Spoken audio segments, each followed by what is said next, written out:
Welcome, ladies and gentlemen. Thank you for coming.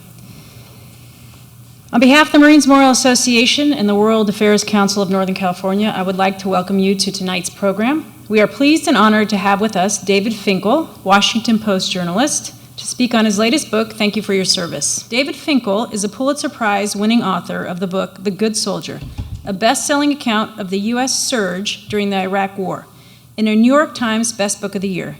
Mr. Finkel is an editor and embedded himself in the 216 Infantry Battalion in Iraq. He is here tonight to talk about soldiers of that same unit after their deployment ended. Ladies and gentlemen, please join me in welcoming David Finkel.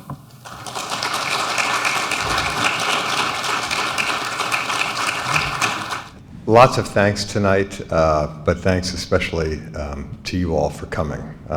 I know that every time I talk about the people I've written about in this new book, I'll get emails afterward asking if anyone showed up.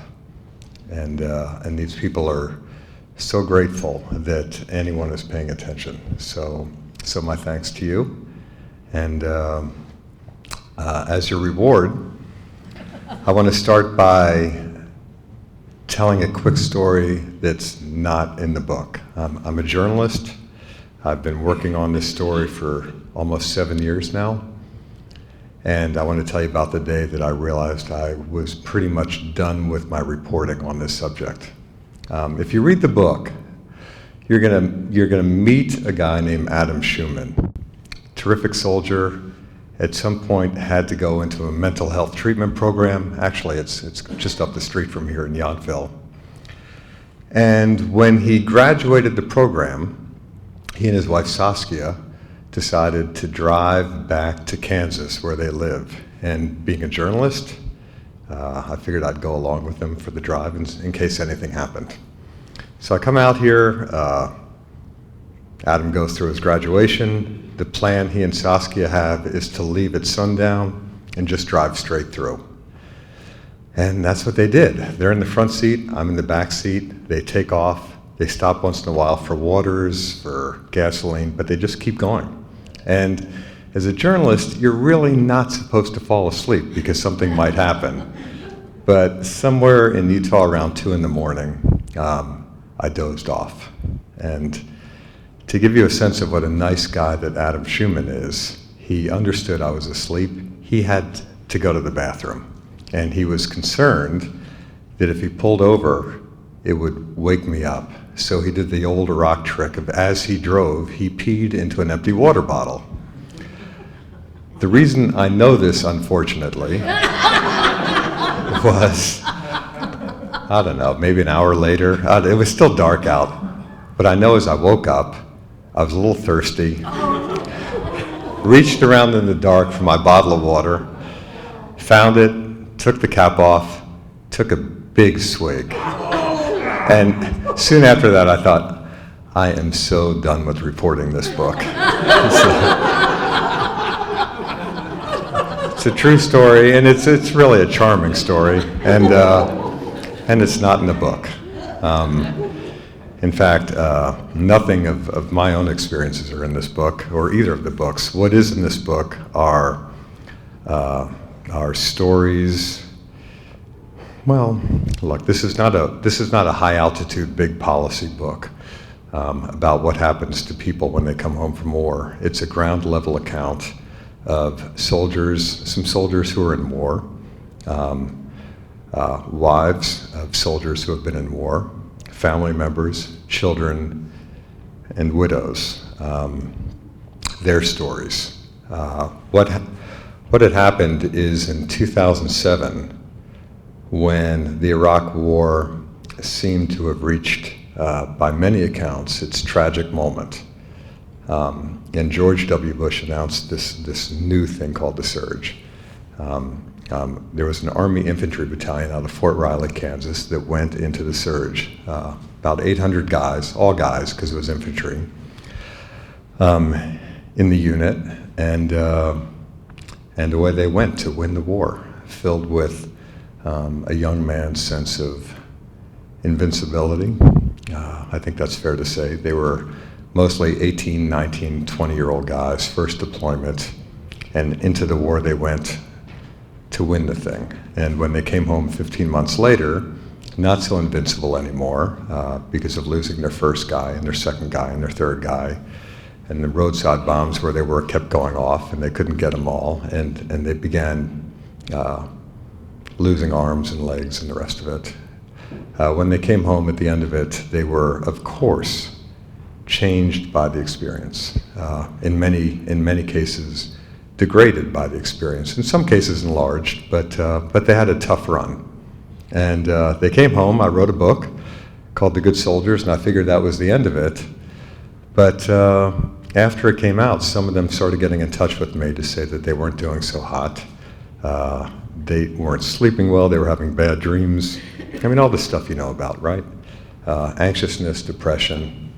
And there were a couple of suicide attempts, and at some point I thought that I had done the first volume of the story, but the second volume, the afterwar, still needed to be done. So I wrote a book.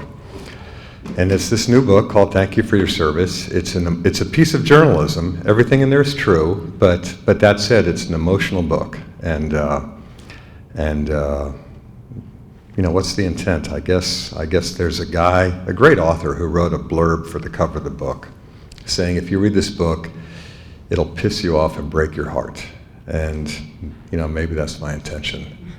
That we've reached a point where these wars have gone on so long, and so many people aren't paying attention, that I figured, you know, what the hell, if I can write a book about what the afterwar is really like, what these people are, not what they went through over there, but what they're going through here, right now, not only in Kansas, where this book is centered, but in communities across the country, then maybe it's a worthwhile thing to do. Okay, so here's a guy, Adam Schumann, who is rather important in this new book. And for background, I first met Adam Schumann when I was reporting the first book. And again, these guys were on the ground in a tough neighborhood in Baghdad for about 14 months. It was a 15-month deployment, but they were in Iraq for about 14 months. And I was living with them a little over 8 months in order to write a story about what they went through. Again, not a story about the Iraq War, but to use the war to write a more intimate story about what happens to a young man when he's sent into any war, but especially that war at such a time. And one day I was asking around, who's a great soldier? Who do I need to talk to? And I heard this guy Schumann's name. And a week or so later, I went to find him, walked into his room, and that's what I saw. This great soldier, leader of a squad, was a haunted, gaunt-looking man. And I introduced myself, and he said, I guess I know why you're here. I said, well, I'm here to write about you, and because I hear you're a pretty great soldier. He said, well, maybe, but I'm leaving the war. I can't do this anymore. And this was Adam just a few hours before he left to go home. And this is a guy, he was on his third tour. He had been in combat at that point for about 1,000 days. I'm now reading a Rick Atkinson book about World War II. It's a great book, and I just went through a section where they talk about guys who have been in combat for 200 days. They would try to take them off the front line for just a little rest and rehab. Well, you're looking at 1,000 days in combat at that point. And the accumulation of things, he just couldn't do it anymore. And so I stayed with him. And as I wrote in the first book about his leaving the war, his stomach hurt as he made his way across the fob. He felt himself becoming nauseated. At the landing area, other soldiers from other battalions were lined up. And when the helicopter landed, everyone was allowed to board except him. He didn't understand. Next one's yours, he was told. And when it came in a few minutes later, he realized why he'd had to wait. It had a big red cross on the side. It was the helicopter for the injured and the dead. That was him, Adam Schumann. He was injured, he was dead, he was done. So sometime after the book came out, I stayed in touch with Adam, and and he wasn't doing so well. And he's a lot of what prompted the next book.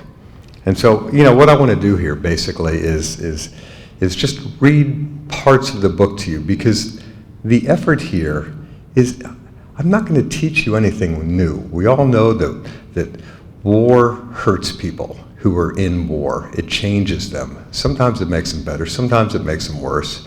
It's a defining experience, and we all know that, especially in a setting like this.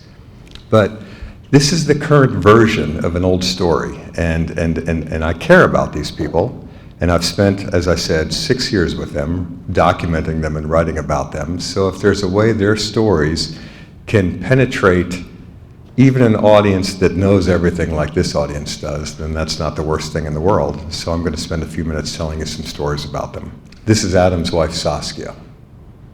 This is who he came home to mid-deployment, and she was so excited he was coming home because she knew he wasn't doing well, and as soon as he got home, he was going to be fine, and the family was going to be fine. And then she saw him get off the plane and saw him walking across the tarmac, and she got it. They're in for the long haul. So the new book begins with Adam, and it's 2 years after that helicopter scene, after he left. 2 years later, Adam drops the baby.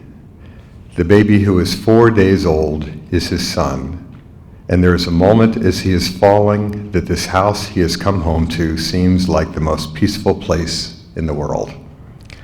Outside is the cold dead of 3 a.m. on a late November night in Kansas, but inside is lamplight, the warm smell of a newborn, and Adam's wife, Saskia, beautiful Saskia, who a few minutes before had asked her husband if he could watch the baby so she could get a little sleep. "I got it," he'd said. "I got it. Get some rest." She curled up in the middle of their bed, and the last thing she glimpsed was Adam reclined along the edge, his back against the headboard, the baby in his arms. He was smiling, as if contentment for this wounded man were possible at last, and she believed it enough to shut her eyes just before he shut his. His arms soon relaxed. His grip loosened. The baby rolled off of his chest and over the edge of the bed, and here came that peaceful moment, the baby in the air, Adam and Saskia asleep, everyone oblivious, the floor still a few inches away, and now, with a crack followed by a thud, the moment is over and everything that will happen is underway. I gave a version of this talk a couple of weeks ago in Toronto, and I read this passage, and when I was leaving, the publicist who was with me said, "It might have helped if you told everybody the baby was okay." So I can tell you the baby was okay. But the family was not. This was a brutal day among many brutal days as a family tries to heal from the experiences of being in war. And look, even though I don't dwell on numbers in the book, let me be clear about something. And let's go over some numbers for a minute. Since 9/11, according to the Pentagon, about 2.5 million Americans have joined the various branches of service. 2.5 million. And of those 2.5 million, 2 million have deployed directly into Iraq or Afghanistan. And of the 2 million, according to the best estimates, 1.5 million are fine. They came home. They served, they came home, they're okay. And in some cases, they're better for the experience for having served. But that leaves 500,000 people who have come home or will be coming home with some type of mental wound or psychological wound. And to me, that's a significant number, 500,000.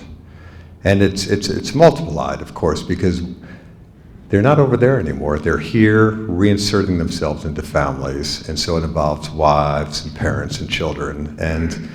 And when the book first came out a couple of weeks ago, I got a little blowback right away from people saying, this book, it's just perpetuating the stereotype of the broken soldier, how every soldier who comes home is broken. And I don't buy it.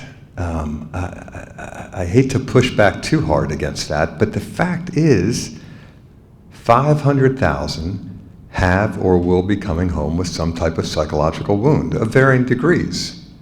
And the book I've written is not about the 1.5 million. They can have a different book. The book is about some of the 500,000.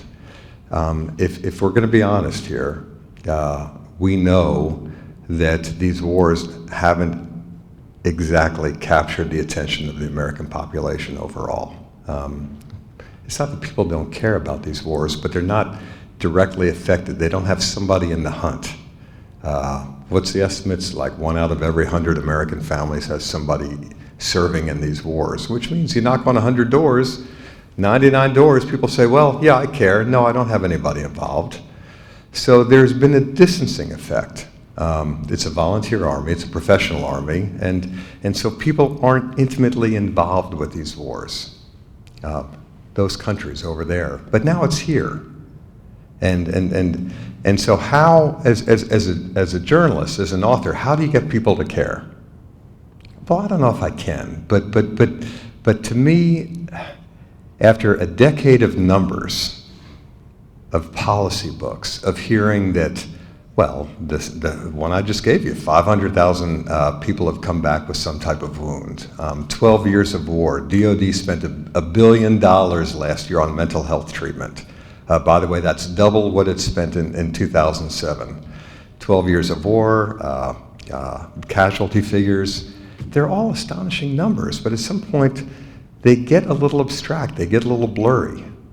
So in my mind, the best way at this point to help people begin paying attention is to give them documents, chronicles of people who are in it and are in it now. And again, I guess that's what the book is trying to do with Adam and the others.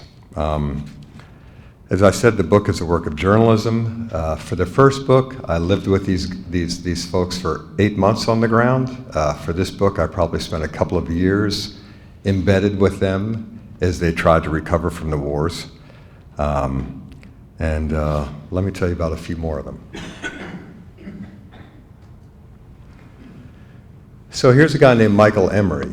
And part of Adam Schumann's difficulty had to do with the day early in the deployment when Michael Emory was on a rooftop and a sniper got a clean shot into his head. And he went down hard on the rooftop, and they had to get him down 3 flights of stairs, and they were having to evacuate him, and it was a weird building. So finally Adam Schumann put big old Michael Emory across his back and went huffing and puffing his way down these 3 flights of stairs. And because of the angle of things, a lot of blood coming out of Michael Emory's head kept going into Adam Schumann's mouth. And 6 months later, that picture I showed you before of him getting ready to leave the war, you know, he's still tasting this guy's blood. So that's the residue of that day for Schumann. For Emory, for this guy, who here is in Bethesda Naval being taken care of by his wife Maria, he is an example of what the Army likes to call resilience. He should have been dead. He's not dead. He shouldn't be walking. He walks. He shouldn't be talking. He talks. As his doctor said to me when I was reporting this book, he is a walking miracle, and then revises that. He's an absolute walking phenomenon to those who don't know differently. So a few things about Emory and his afterwar. He was shot in the head, and the bullet ruined the part of his brain that regulates such things as emotions and impulse control. He has no sensation on his left side. He can't easily stand, move his left foot or toes. He can't straighten his left arm. He can't wiggle his left fingers. He can't wink his left eye. He is divorced now from Maria, the woman in the picture, who he was married to when he was in the hospital and who didn't leave his bedside. "I love you, baby," she would say over and over to him in those first days when he couldn't talk and could barely move. Her and her damn mouth is what he says about what happened after that. He has a young daughter who was in the family truck one day when he all of a sudden went haywire, punched the rearview mirror, shattered the windshield. Now the daughter has gone to Texas with her mother, and he is grateful so she doesn't have to grow up around a man such as himself. Now he telephones his daughter every day from a safe distance. My little giraffe, he calls her. He has a computer he uses to introduce himself to women on dating sites. He is always honest, saying he got injured in the war, and in 6 months, there's been one response from someone who wrote back, "Thank you for serving our country." He was suicidal for a while, but isn't so much anymore. One time, when he wasn't yet walking, he tried to tip over his wheelchair, hoping he would bang his head hard enough on the floor to die. One time, his last attempt, he tried to bite through his wrists. He's not as angry anymore either, he says, although sometimes he is, and he's not as depressed anymore, although sometimes he is that too. Mostly, he is just alone, and sometimes he thinks about how he joined the Army to become a mechanic, and if he hadn't switched jobs, none of this would have happened, so it's no one's fault but his own. Everybody tells me, it's not my fault. It's not your fault. It's not your fault. Yes, it is, he says.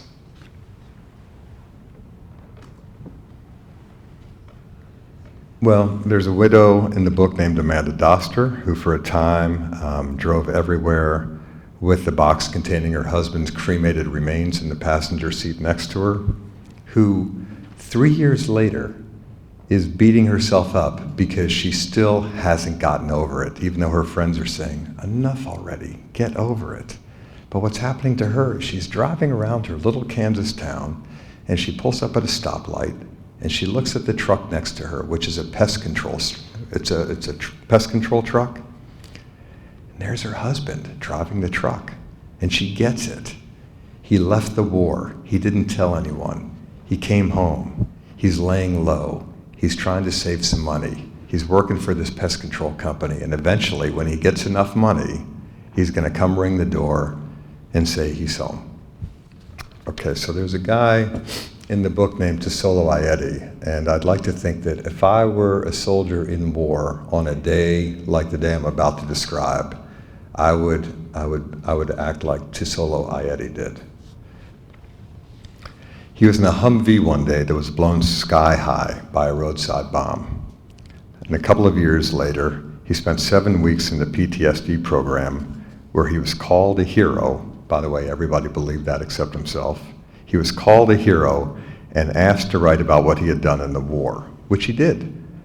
53 pages about what happened after the boom, the Humvee rising in the air, the concussion of the bomb, opening the door, trying to run, collapsing with a broken leg, limping back to the Humvee and pulling out a bloody soldier, pulling out a second one who was moaning and even bloodier as the Humvee sparked and burst into flames, collapsing again, relieved that everyone was out, and then hearing someone yelling Harrelson's name. And it hit me, oh shit, Harrelson. I forgot all about him, he had written. I looked over, and all I could see was flames and the outline of a body where he was at in the driver's seat. Over and over, Tesolo Ayeti had written about it all, except for the one thing he's told no one, a dream he's been having ever since, Harrelson on fire, asking him, why didn't you save me?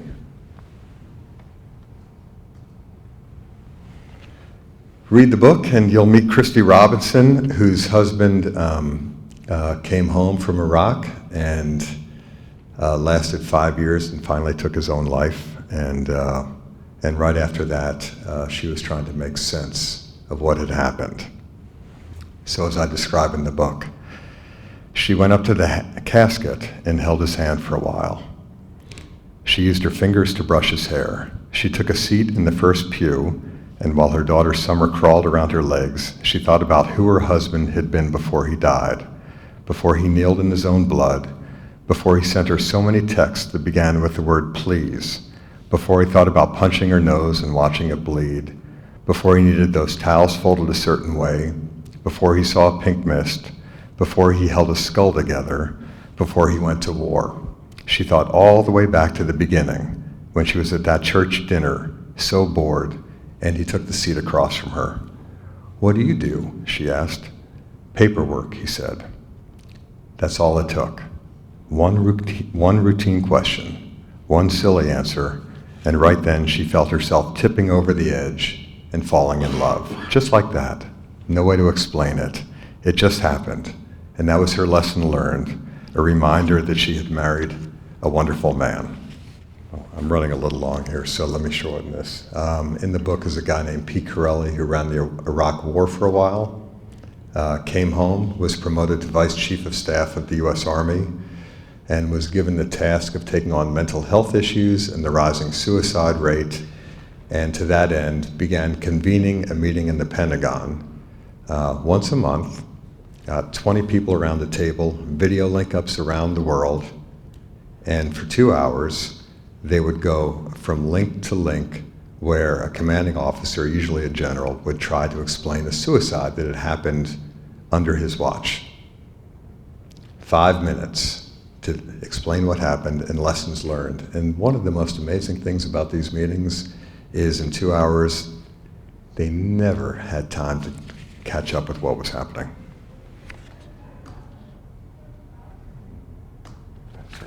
Okay, there's a guy in the book named Tim Jong, and one of the things the Army did when it became clear that a lot of folks were coming home with having a hard time, the Army set up these things called Warrior Transition Battalions, a special unit to put a soldier in with specialized attention to help him make the transition back to his unit or out of the service and into civilian life. And the book gets into what works with these things and doesn't work with these things. But at Fort Riley, there was a guy named Tim Jung, and he was one of the people in charge of the new arrivals at the WTB. And as I said, the unit where the wounded were sent to recover. Everybody started out with Tim Jung, a friendly, gum-chewing, boyish-looking sergeant first class, who one day, without telling anyone, goes for a drive by himself into the Kansas countryside. 15 miles from the WTB, he pulls into a dirt parking lot area next to the Big Blue River. It's late in the afternoon, and not many people are around, but just to be sure he won't be interrupted, he decides to go to the far side of the river. He climbs an embankment and starts across a long train trestle. If the train comes, there won't be much he can do, but at this point it hardly matters. He has plenty of sleeping pills with him and blank paper on which to write letters to his children. His plan is simple: write the letters, swallow the pills, wade into the river, and let the water take it from there. It's hard to say what has brought him to this point. Probably, like so many cases he's seen at the WTB, it's not one thing in particular, but an accumulation of everything. On the far side now, no train, he'll have to do it himself. He walks south along the river's edge until he finds a place to sit. The air has that damp, moldy smell of mud and ripe leaves, but he doesn't mind it. He takes out the paper and a pen and wonders in his life's last moments what to write of all that has happened. A life of soldiering, a long marriage that failed, a period of cancer treatments. Any one of them could be its own letter, but what he chooses instead for his final words are the thoughts of a father who is proud of his children and knows absolutely that they will go on to accomplish great things. He writes for a while in the stink of the river until he is sure he has written something okay for his children to read and reread in a lifetime of trying to drown out the noise of what he's about to do. And then he gets the pills ready and takes a look around the spot he has chosen. He's looking west into a setting sun that seems to be lighting the river on fire. It is beautiful, he allows himself to think. And as he keeps looking, he takes notice of the river's current, which strikes him as beautiful too. He watches some water bugs skimming along the surface and some birds riding the late afternoon drafts. There are crickets also, pining away in the grasses and weeds. And whereas a few minutes before, he was hearing and seeing none of this, now he sits with pills in hand and letters next to him transfixed. The crickets keep singing. The water keeps moving. The sun keeps dropping. It's beautiful, he keeps thinking. And in that little bit of hesitation, something inside of him turns or recedes or cracks open or does whatever happens when someone no longer wants to die. Because when he at last stands up, it is to go gratefully away from the river, back across the trestle, back home to hide the letters in a drawer, and back to the WTB, where the new arrivals keep coming and coming and coming, all of them headed to the river.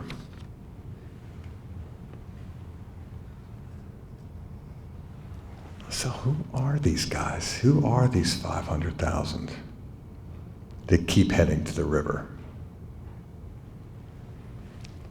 Here's who some of them are. They are the ones home from a war where every day would begin the same way. The soldiers would tuck Lucky Charms into their pockets and joke about their final words. They would gather in quick circles to pray and smoke the last cigarette of their lives. They would tighten their body armor, push in their earplugs, lower their shadow-resistant sunglasses, and tug on their burn-resistant gloves. And when someone called out, "Let's go," they would climb into their Humvees and go, knowing full well what was waiting for them down the road. They had seen Harrelson's Humvee rise into the air and burst into fire. They had seen Emory get shot in the head and collapse in his own spreading blood. They had seen soldiers lose legs, lose arms, lose feet, lose hands, lose fingers, lose toes, and lose eyes. And they had heard them too in the aid station, in whatever pain is enough pain to make a 19-year-old scream. They had heard a soldier ask, "Is anything sticking out of my head?" after a mortar attack. They had heard a doctor say, I'm hoping," about a soldier who in a few minutes would be dead. They had heard a soldier tell a dying soldier as he stuffed what was left of him into a Humvee, "You're going to have to move your feet so I can close the door." They had heard a soldier who had lost his right leg and right arm and most of his left arm saying, "Ow, it hurts, it hurts." They had heard a sergeant who was watching something skid across the floor of the aid station, which had fallen from a shredded soldier who was about to die, say with sadness, "That's a toe." Most of all, they had heard explosion after explosion and seen dozens of Humvees disappear into breathtaking clouds of fire and debris, and by the end, most of them had been inside such a cloud themselves, blindly feeling around in those initial moments to determine if they were alive or dead or intact or in pieces, as their ears rang and their hearts galloped and their souls darkened and their eyes occasionally filled with tears. So they knew, and yet day after day, they would go out anyway, which eventually came to be what the war was about. Not winning, not losing, nothing so grand, just trying and then trying again until it was time to go home and discovering that life after the war would be about trying too. One last story, and then I'm done. This is what happened after I drank Adam's pee. The trip continued. This is Adam, almost home. Saskia, at some point, began driving, his wife. She and Adam fight in eastern Colorado. They make up.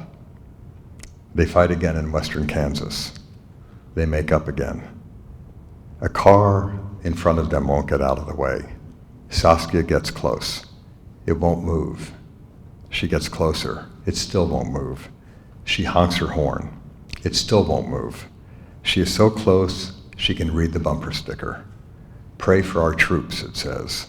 Now the car moves over, and Saskia guns it. They're almost home. And then the rest of the book is about that process.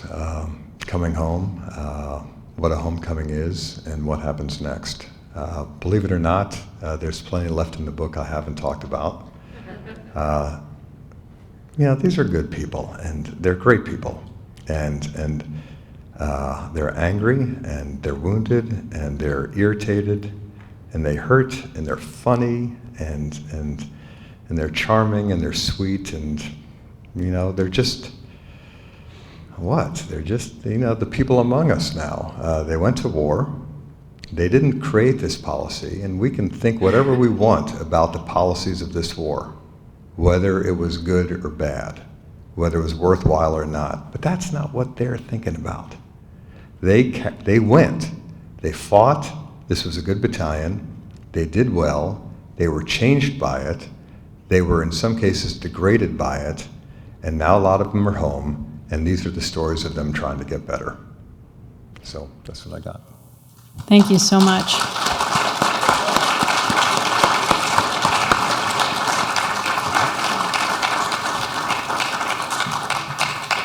So I'd like to dive right into the questions. Good. Yeah, right on time. The first question we have is, do you still maintain contact with the soldiers and families in your book? And the second part of that question is, how does that relationship look after spending so much time with them? So this book came out a few weeks ago, and part of journalism is at the beginning of this saying that they couldn't see the book until it was published. I couldn't put them in the position of being editor of their own story or in some way censor of their own story, that they would sort of have to buy into the process and trust it enough. And so they're getting the book now, and they're working their way through it. And Saskia, Adam's wife, I haven't heard from her directly, but I did see somebody post something on Facebook that was nice about the book, and she liked it, so I guess that's a good sign. There's another guy in the book who lives near me in Washington, D.C., and I took him a copy. And that night, we had dinner, gave him a copy, so maybe about 2 in the morning. Bad things happen at 2 in the morning. You don't want to get a text at 2 in the morning, but I got a text from him saying he had just started reading the book. And a few minutes later came another text saying, I'm laughing hysterically. And a few minutes later came another text saying, I can't seem to stop crying. And then came another text saying, I'm not sure I'm going to make it to chapter 2. So anyway, I hope he made it to chapter 2. Basically, I'm in touch with all these people. But I don't want to impose on them. It's really up to them at this point whether they want to be in touch with me. And I hope they do. Usually in journalism, you finish a story and you move on from it. But like I said, after, now it's almost 7 years, I hope we remain in touch. Thank you. Moving to the next, I'd like to ask you to describe, because I know you've been in several war zones, stretching all the way back to Bosnia, over the last 13, 14 years. So could you describe what is distinct about these wars compared to the other wars you've covered? It's hard to compare because the other wars I covered, my assignment as a journalist was to go cover these wars. Mm-hmm. My assignment this time, it was my assignment to myself, was not to cover a war, but to use a war to write intimately about these young men. So it's a slightly different focus. I thought from my other experiences I knew what I was getting into, but that wasn't the case. Partly because of the longevity. I was with these guys for quite a while, and by the luck of the draw, they didn't have the worst area, but they had a tough area, and so I thought I might have known a thing or two about war from covering them, but the other coverage, it felt like visitation, and this was different. This was with a version of living the thing, and it's I know from some of the things I was in the midst of, and I'm not trying to compare myself to a soldier. Nonetheless, you're with these folks. You're in the midst of some bad things, and I know what that feels like, and every once in a while I'll get a question from someone. I was in Vietnam or I was in Korea or something, and what's the big deal here? It's a weird question because you kind of know the person asking it. It's almost,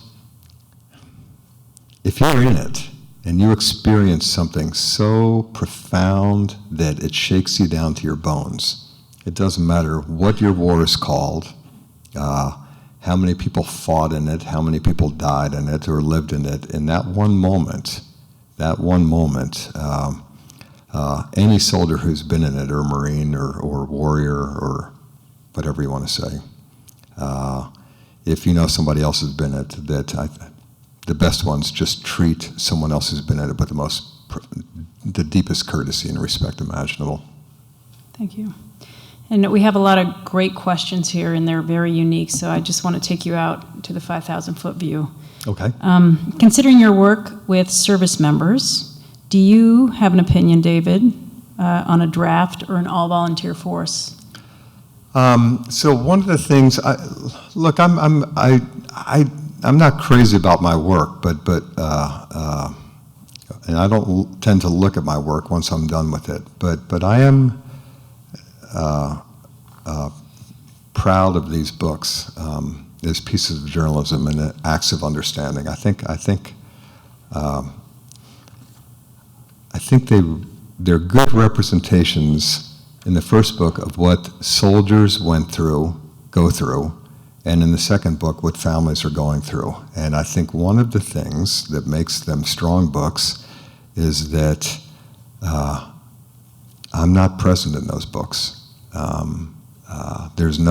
These aren't screeds, there's no opinion. They're not first-person books. I'm entirely invisible. The story is their story. And I think if I start giving opinions now about anything, I will discredit the work. I can tell you their opinions, and this won't surprise you. If you have 800 guys, you're going to have every opinion imaginable. And some of them were just proud as hell that they were a member of a select volunteer professional force, and they wouldn't want to muddy it up with a draft. And there were others who could make just as passionate an argument for, no, of course there should be a draft. Why should such a small segment of the American population be involved in carrying out these policies? And both sides can make passionate arguments and be totally persuasive. That said, at the end of the deployment, I'm telling you, there are some guys who came home thinking big thoughts. We won the war, or our battle in this war. And there's some guys who came home and said, that was just a goat show. That nothing happened. That was a waste of lives and a waste of time. So you have those extremes, but I know for a fact that most of the guys came home and continued to inhabit some turf that's in the middle of those things. It's not even in the middle of those things. It's not whether we won or lost, it's more like, what happened to me? Who did I become over there? It made such sense what I was doing at the time. And now I'm home, and what was that about? And who did I become? I mean, that's the question I kept hearing over and over. It's a much more personal question, not about the victories or failures of a war, but the victories and failures of their own selves. Thank you. So in your book, you give us a glimpse of the challenges with reintegration, considering the health services piece. So this question is this phenomena of poor post-war services and readjustment programs unique to America, or has it always been like this? Well, look, anybody here knows that this is the first time there's been some kind of system in place for people, for men and women who have fought and come home and screw up the strength you need to screw up to say out loud, I think I need some help. And let's start at that level. Even in the civilian world, we know this. It's not an easy thing to acknowledge that you might not be mentally in great shape. But in the Army infantry, it was really tough. And I heard a story the other night. I didn't know about this. It just infuriated me. There was a guy. I'm going to lose track of the question, so hold on to it, okay? Because I want to tell this story. Yeah, tell the story. I mean, when we talk about stigma, there was a guy. It was on September 4th, and there was a huge roadside bomb, and 3 guys died on the spot, and a 4th lost both of his legs, and a 5th was a guy who in that instant became a 19-year-old missing both legs, 1 arm, and most of his other arm, and was terribly burned. But didn't die, and was airlifted out to Landstuhl and then to San Antonio. And he underwent something like 30 surgeries. I mean, his ears fell off, his nose fell off, anyway, you get the idea. So 30 surgeries, and then he died. And then, so every time there was a death, there was a memorial ceremony back at the FOB in Iraq. So I didn't know about this because I was still here, but the guy died, and word went back to Iraq, and they had a memorial ceremony, and the deal on these things was, every time there was a memorial ceremony, a general officer had to be present. So sometimes, and as the deaths mounted, sometimes you would have to wait like more than a week for a general officer's circulation to get you to this FOB for a ceremony. So in comes this guy, and a buddy of mine, well, I call him a buddy now, he picked him up at the landing pad and drove him to the chapel. And he was telling me the conversation. He said, first the general said, so, and I trust this guy. This is a one-source story, but I trust this story. And the guy said, well, tell me about the soldier. So my buddy told him about the soldier. And then as they pulled up, he said the general grabbed him and said, let me ask you something. Are there going to be a bunch of tears in this place? Is there going to be a lot of boo-hooing? Am I about to see a bunch of babies, or am I going to see some infantrymen? And my buddy said, well, there are going to be some tears, sir. And he said, what a bunch of pussies. And then in he went to conduct the ceremony. And it just drives me crazy. You know? So okay, I'm not supposed to have an opinion, but I really get spun up about this. It's guys like him that make it so hard. I understand we're fighting wars, but wars also have an effect. And sometimes people need to say, I'm not feeling so well. I need some help. And so this gets to the question. Now we have a system in place where people can get help, but anybody in it, good people will tell you that it's an overwhelmed, overtaxed, flawed, inconsistent system. To give you an example, in this book, the guy who was blown up in the Humvee, who pulled the guys out and started having the bad dream, he needed help. So he went into a VA-run PTSD program. There was a 7-week program. Another guy, who I didn't describe because I'm running out of time, he also needed help. He wanted to go into that 7-week program, but there was a waiting list. So his caseworker looked around and found him a 4-week program. Okay, might be a good program, but you got 4 weeks or you got 7 weeks. Which one do you want? And then another guy, Adam Schumann, he finally got to the point after a couple of suicide attempts where he needed help. 7 weeks, full. 4 weeks, full. So his caseworker kept looking around and finally found this little program up in Yountville. It's not based on insurance payments, and it's not a VA program. It's this, odd little donor-supported thing. 4 months minimum. 4 months. And Adam Schumann will tell you that bit of luck in his life saved his life. Because not that there's anything wrong with 7 weeks or 4 weeks, but this guy needed 4 months and he got it, and he was lucky enough to get it. So there you go. That's the system. Yes, there's a system, but where you go doesn't depend on what suits your needs. It's where there's an opening. And I'll tell you what, God, for an opinion-free guy, I sure am getting full of opinions. But if I had a kid in the war, and the kid came home screwed up by the experience and needed help, and I found out, well, you're going to the 4-week one because the 7-week one is full, or the 7-week one because... It seems like if you're not in charge of policy, but your job is to carry out policy, and you do it well, and it affects you, and you need help because of it, it seems only fair that what you get is the very best help that's available. Right? Thank you. Yeah. That said, you posted a snapshot of General P Corelli, and I'm hoping if you can comment on the efforts of the general, and specifically what he was overseeing at that time. Well, so as I said, his brief included mental health wounds when he became vice chief of staff of the Army, and specifically suicide. And if anybody here knows Corelli, you know this is a passionate, obsessive guy. You give him something to do and he throws himself at it. And for various reasons, he really threw himself at this mission. And he went into it saying, we've got to change the culture of the Army. Nobody changes the culture of the Army, right? It's the Army. But Corelli has his supporters and detractors. I watched the guy close up over the course of reporting this book, and from watching what he did and how he took it on, it seemed like a pretty credible effort. What he tried to do regarding suicide and PTSD and TBI. But he did it for 3 years and then he retired, and I think he would be the first to acknowledge that he did not change the culture of the U.S. Army.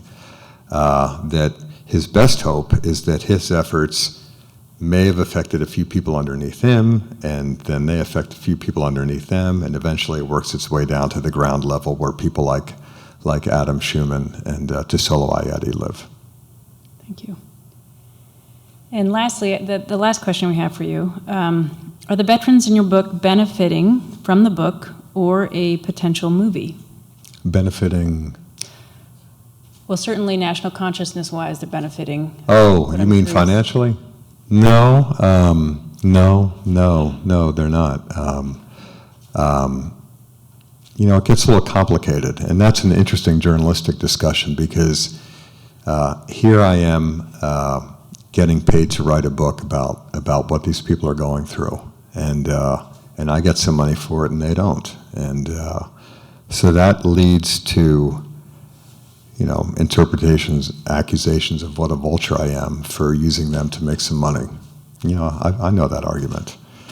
At the same time, the counter-argument is if I were to share money with them, then I'm basically buying a story, and it's not a trustworthy story. I've paid for the information, and once you do that, in journalism, that tarnishes the purity of the information. So, what do?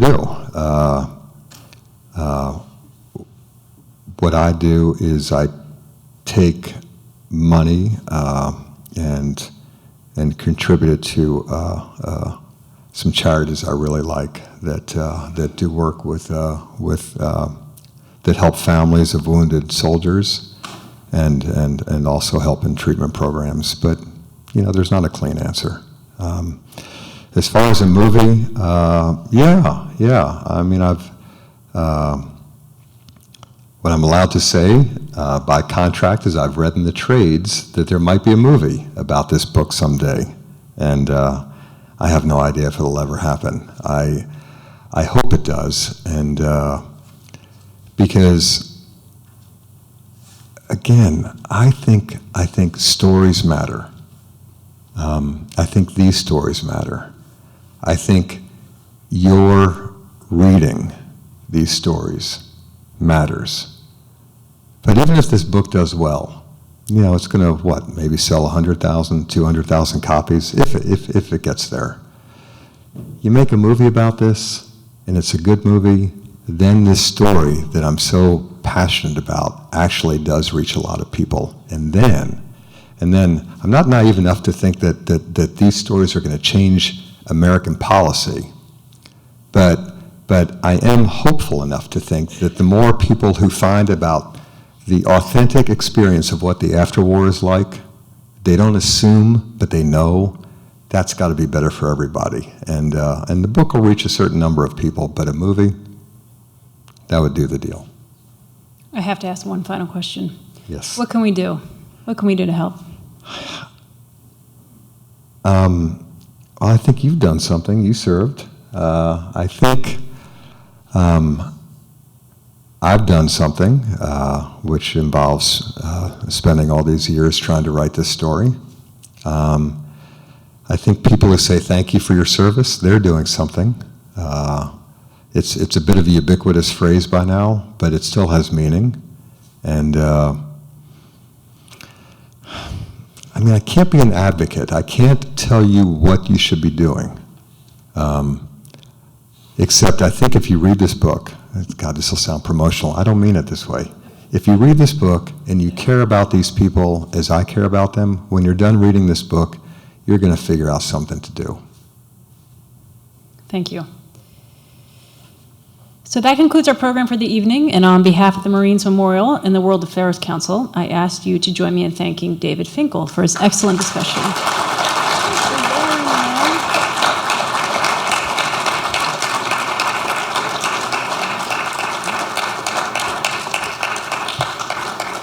I'd like to remind you that Mr. Finkel's books are available for sale courtesy of Books Incorporated, and he will be available to sign copies on stage. Many thanks to you, and please stay for additional questions that did not get answered. I apologize, and help yourself to wine. Thank you.